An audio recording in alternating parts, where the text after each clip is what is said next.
Everyone, स्वागत करती हूँ सुमन साहा यूट्यूब चैनल में।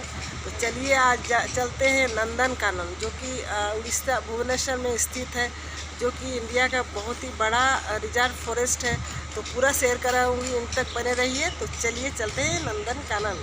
हम लोग आ गए हैं नंदन कानन, जो कि एक रिजर्व फॉरेस्ट है, इंडिया का बहुत ही अच्छा जगह है।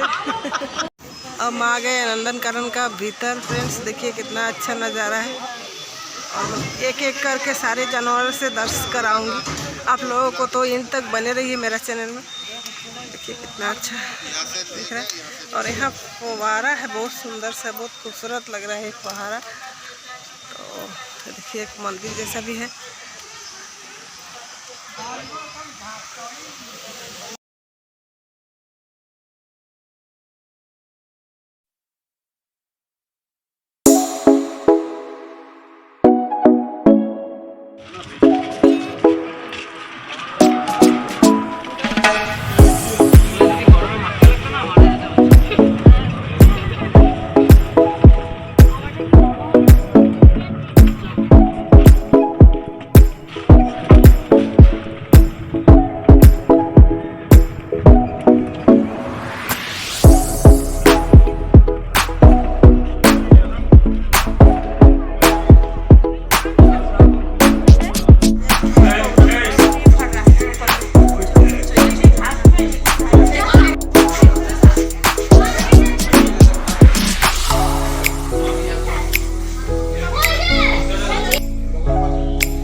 खूंखारू क्रोकोडाइल से फ्रेंड्स देखिए नंदन कानन में वो हाँ करके मुंह फैला के रखा हुआ है।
बैठ रहा है, आनंद ले रहा है, उधर से थोड़ा थोड़ा।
नहीं है अभी। तो इधर आप